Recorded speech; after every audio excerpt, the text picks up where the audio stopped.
Welcome to the Power of Your Voice podcast with your host, Johnny Gorky. You have the power to overcome challenges and fears. Let my voice and the voice of many others show you how to transform these challenges into opportunities. To learn more about future podcasts and read episode show notes, check out my website at www.thepowerofyourvoice.com.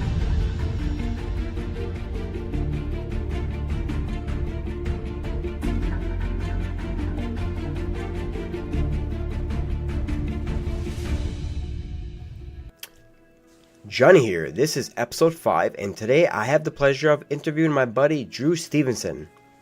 Drew Stephenson is a professional actor, musician, and technologist who works in television and film and contracts for companies all over the globe. Drew believes you get what you put in, so he strives to always put every last piece of himself into his work. Through his passion and compassion, he has found success in both acting and technology. Drew is a passionate, hardworking, and goal-oriented consummate professional who truly enjoys healing humanity through the arts. Mr. Stevenson offers, I realize I have an opportunity and obligation to immerse the audience in my world, be it acting, music, modeling, or technology. Through my work, I totally envision myself as a humanitarian at heart, using art as a vehicle to heal or provide an escape. Stevenson's long-term goals include directing and scoring his own projects alongside developing apps for the entertainment industry in an always-on world. In the interim, audiences have a chance to see this future star grow and glow as he lights up the screen and continues to forge his path to success. So I got Drew here today. So why do you feel giving back is so important to you, Drew? Well, I feel like, nobody can do everything, but everybody can do something. And if we all do our part, I feel like anything is attainable. And that's why it's so important, because we are pretty much a total. We are just the sum of all the things that we do. So if I can give to somebody, that person then gives to somebody else, and then that circle continues, then everyone gets elevated. And that's how I feel like you really get to the top. Is I've always worked with people that I've already worked with. I find that a lot, especially in this career, especially in acting or any industry. I find the same people that I've run across on the way up, I run across again and again and again. And it's that constant giver mentality, I think, that just keeps me going as well, and just keeps me moving forward. I think it's important, not only for your personal success, but also just because, not everybody has that system of people that genuinely give to them.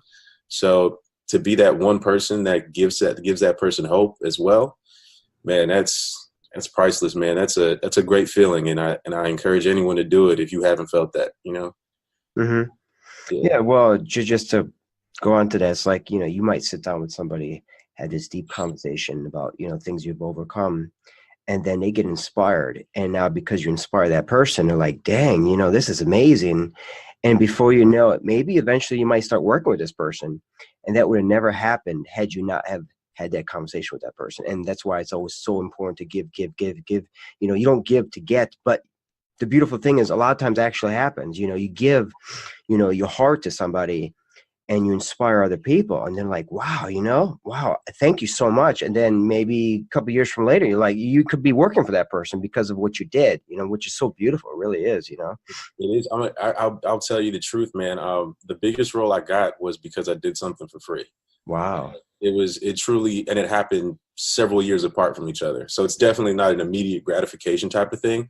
But so the casting director for Vampire Diaries asked me to do a show that he was taping. It wasn't even a show. It was a short. It wasn't anything big. It looked like a college student film. And at the time he was the assistant to the assistant for casting. And this was around season 2 of TVD, man. And he asked me to come out and I was like, sure, let's do it. And sure enough, the person he had playing my co-star was also a part of the casting team. Had no idea who she was or that she was involved with casting. And we shot it. I never got the footage, never saw it again. He thanked me incredibly for it, didn't pay me for it, but man, years later, he paid me back tenfold. And it was just honestly because, and the reason why is because he leveled up to be a casting director, eventually becoming the head casting director there on the show. And then he said, you know what, I want to see this guy. I don't care if he's your best actor on the roster or not. I want to see him. So he fought for me to get in the room, and then fought for me when I wasn't there as well, and told them and gave him the courage, because they didn't even want to cast me for the show. They were doubting it up until the night before. Wow. And they were like, "Can you send me pictures? I don't know if he can fit it. Can he do this?" And and that same guy fought for me. And there's so many cases, some not so big, just little things where somebody I looked out for my little brother. Somebody else I looked out for a good friend of mine. It just, man, it's one of those things where I can't tell you how I don't know where I would be without that kind of mindset, honestly. Man, that's powerful. Really, really powerful. And that's the thing, you do things not expecting anything, but you just being this loving, caring person, and you never know what might actually happen of it. Just being at the right place at the right time and being an amazing person. It really, really, truly works out for everybody. Really, it's a win-win for everybody, man. That's amazing. Yeah, I've never told anyone that story either. Wow. Thank you for sharing. Wow. Okay. So next question we have for you. If you could change anything in the world, what would it be?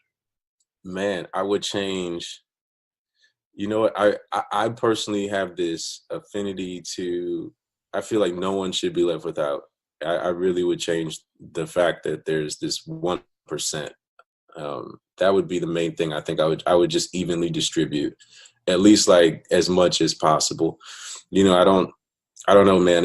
I see like I see the blizzards in Chicago, and I can't help but think about the people that are on the street. I see, people flying jets and $1 million jets, and I see people raising prices for healthcare. I see people doing all kinds of stuff, and not everybody's able. And I think it's just unfair. I think I would just try to level the playing field across the world if I could. If that's, well, I'm not going to say if it's possible, but that's what I would do. Yeah, well, it is possible. Anything's possible. Right. How amazing would that be? Man, that would be a blessing, man. It would make me feel better, because then it just wouldn't be so much like, as me personally, coming from a background where I saw my parents without, and I saw how hard they had to work to get there. And I see so many people who, through no circumstance of their own, are dealt a bad hand. And it's just because, they were born into that, or they just fell on bad luck. Veterans even, it's just, there are certain people, I'm not saying every single person in the world wants it, but to those who do want it, I think they should get a fighting chance, Mm-hmm. Yeah. Wow. Well, and the beautiful thing is, like one of the projects I worked in when I was in San Diego, it's like these people had a restaurant, and what a lot of people wouldn't know, every single night, Monday through Friday, these people, they put together all this food to help 50 homeless people every single night. That's nice. Yeah. And that's the thing, like you go to restaurants, you work with actors, directors, and that's the thing. A lot of times people don't even tell you what they do. That's the thing. Just speaking like what we're doing right now, having a conversation with somebody, people might tell you, hey, you know what? I don't do this, but I have a best friend who has a nonprofit organization that would love to do this, and just telling people what your vision is, what you want to do with your life, how you want to help people, because you never know what somebody might know, Yeah. A lot of people want to help people, but they don't know how to help people. I think just about everybody wants to help somebody. They just don't know how, and the big thing is it's easy to complain about it. Oh, I don't like this. I don't like that. But actually doing it is the big challenge, and it can be done, So I'm going to ask you this another question. What are some things you are working on right now that we should all keep an eye out for? Oh, man. Well, keep an eye out for, I would say, first thing I'm doing that I should be releasing pretty soon is an application. I'm going to be releasing my own app, my own web app and mobile app for casting directors. That's going to be coming out soon. So that's going to put some money in people's pockets. I think there are a lot of nice roles that people can get as an extras, and a lot of people want to get out on set and just see what that's all about. That's a great way to enter it. That's how I entered the industry. I started off as an extra, doing extra work for Tyler Perry, doing extra work for, I was an extra on Vampire Diaries, and I just wanted to see what it was about, and I humbled myself. And some people don't even have to humble themselves. Some people just like being by the stars. So I'm making an app to make that possible and easier for people. Second thing is there's a group called Mentor MP. They're a nonprofit organization nationwide that just opened up in Georgia. I'm working with them heavily and very close. So if you're in Georgia, look that organization up. We have some great mentors. I'm one of them, and I would love to, see everybody come out to the events and support that company for sure. And lastly, I'm writing and going to be directing my own film. It's going to be a short film, and it's actually going to be geared around homelessness, and I'm calling it Justice.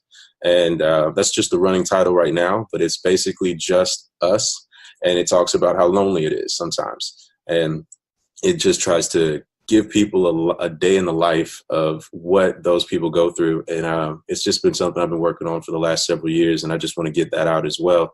But yeah, those are the three things. Outside of that, I may pop up on your TV set any day now. You never know, but it's just one of those things where I just go into audition and I have fun with it. And if I can, I get it. I love it and I enjoy it, but it's definitely not just about the booking for me. It's about the impact. So yeah, just keep an eye out. Wow, that's awesome. Well, and that's the thing, we walk around people all the time, especially if you live downtown and you see homeless people. And growing up as a kid, your parents, people don't look at people, ignore them. They want something from you. But how often do people sit down and say, hey, what's your name? Tell me your story. Tell me about your life. These are human beings. We don't know. This could be, it could be your brother, your sister, your aunt, your uncle, a fifth cousin. You don't know. Some of these people, they served in wars. All kinds of things. And they have a lot of stories to share with people, They have some deep ones, man. There's so many. There's videos going viral now. Just guys singing in the subway, like, man, he has got talent. What happened to him? Of course, some of those are the typical stories, but like you said, it's these are human beings that you have no idea how much 5 minutes of just meaningful conversation means to them. I've had a homeless lady break down crying in front of me because I just took 5 minutes. I didn't give her $1. I didn't have any money on me. And she literally just sat there and she was like, you actually talked to me. You treated me like a person. And that can be all. Even if it's just that can make such a big impact, Yeah, well, and that's the thing. So many of us, we look at somebody, oh, they don't look anything like me. They don't talk like me. They don't, they're a guy, a girl.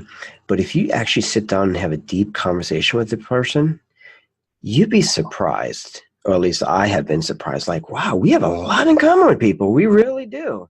Yeah. As human beings, we have this deep connection with people, but we put up all these things to make somebody so much different than they are. But really, that doesn't exist. It's just something we've made up in our head or watching TV, Yeah. It's a barrier. I think it's a mindset shift that we have to make at one point or another. And that's why I feel like, acting and just writing and directing my own stuff now is going to be such a good thing because that medium alone is so good to get a story and a message out. And a picture's worth 1,000 words. So just imagine a film, so it's, I have so many things I want to share with people as far as just connecting the dots between both rich and poor and how similar they are. And I think that would be I'm hoping it does well, even if it doesn't sell at all, it's out and people can enjoy it. And that's really the goal, Yeah. Oh, you got it, man. You got it. You're good. So can you tell me a little bit about the nonprofit organization that you were just talking about earlier? Like, what exactly do you do? How do they help people? And for anybody might be listening to this podcast who might be interested in getting involved and they live here in Atlanta, how could they join this? Yeah. So, well, we work with either the mentor. So you have to be somewhat of a positive role model. And that's really the only qualification. You don't have to be super wealthy. You don't have to be, this all-star in anything. You just have to be someone who genuinely cares and is willing to spend some time with someone in need. So we mentor youth. Usually it's going to be high school students ranging between the ages of like 13 and 17 or 18. Some of them, come from houses where they don't have anything. And some of them come from troubled homes. Some of them come from just rough areas and they just need guidance. And we teach them basic skills. So I'll work events sometimes. I've worked a resume event at the World Congress Center as a kind of a career coach. And I'll see guys walk in with Jordans and a suit. And I'm like, man, come on, man, we got to work on that. And, let's do it. Like, and it's just about talking to them again like they're human. We all make mistakes. Let's talk about it. And then, they'll have their little interview, and then you'll say, okay, how did it go? What did you think happened? How did you feel about it? And then they'll say, I think I did good. And then you let them know that's all that matters. It's just about reinforcing, giving them positive information and affirmation in what they're doing, and letting them know that their effort wasn't in vain, regardless of the outcome. And then we also pair up one-on-one. So I have a mentee that I call every week as much as I can. And just, sometimes it's as simple as, hey, how was your week? How's everything been going? Do you need any help with anything? There's some of these guys don't even have a way to get to and from school or to and from their study groups or whatever they're trying to do in life, but they want to make a change, and that's why they're there. And if you're one of those people that want a mentor, I think you can just sign up on their website, but I know you can most definitely call. They'll do a background check, verify that you're actually someone in need, of course. But if you are in need, they're national. They're not just in Atlanta, but I can tell you firsthand from the Atlanta group that we have a lot of guys that are great, a lot of guys and gals that are great. And some of us will take our mentees out together. We'll group up and go to like a baseball game. We'll group up to a basketball game. Yeah, because these guys don't have those experiences, like some of these guys, I try to stick towards the young men, because I feel like those men who don't have a father figure, they're the ones who need the guidance the most to me, and that at least that I can help with. And I just try to stick close to them and show them, that you can be a positive, well-spoken young man, and that doesn't mean anything. It doesn't take away from you. And, it's no problem being educated. There's nothing wrong with that. You can still be cool and educated. And, just teach them the etiquette that no one else ever showed them, and showing them a few life hacks. You don't have to have a fancy suit. You can go to Goodwill. You don't have to have the shiniest shoes. You just have to have a clean resume, and let me help you format that, just basic skills. So I love what they're doing, and I hope that they continue to do it. Oh, wow. That's beautiful. Well, truth be told is, when I was 15 years old, I lost my father. And because I didn't have a dad at the time, I had two older sisters, and they both have husbands. And they've always been a mentor. So yeah, exactly. Young guys, especially in high school, they need someone to look up to, because otherwise they don't really know what to do. They're, I'm like, you love your mother, but unfortunately she just can't teach you the same stuff as a father would, Yeah. Yeah. So one question I want to ask you too is like, so you start off modeling, acting, you got to overcome a lot of fears and challenges. How were you able to overcome that and turn yourself into where you are right now? Because my gosh, it's incredible.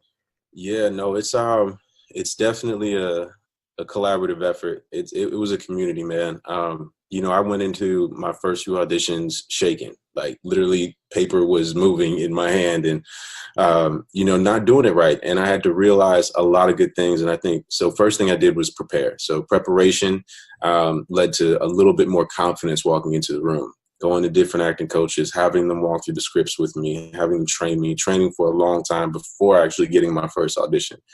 The next step was just never taking anything personal. I had to really learn to not take things personal. They wrote this role for somebody, and if it's not me, it's just not me. And they had somebody specific in mind, but that doesn't take away from me.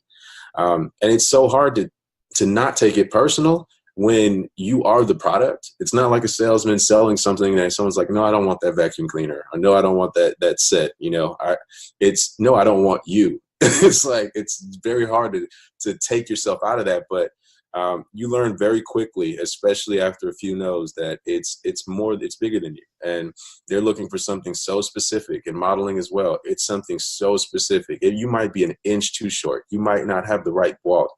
They might not like your ear. They might not like the way you smile. It might be something so small, and you've just got to have a group of people around you that constantly feed that positive energy to you and tell you, hey, you're great. I love you. And that, regardless of how this goes, I'm going to still love you. I'm here for you. And having those people definitely helped as well. Wow. Yeah. So out of all the people listening to this podcast, what's one thing that you would love for them to get out of this? Man, love yourself. And in loving yourself, show as many people that love that you show yourself. I think that if we just do that, I think it's just a very love-driven behavior that can eventually not only lead to confidence within ourselves, but boosting the people around us up as well. And I think that's just the first step. I think everyone's got a different path, a different life that they're going to eventually take. But I think that step right there follows for everybody. Wow, wow.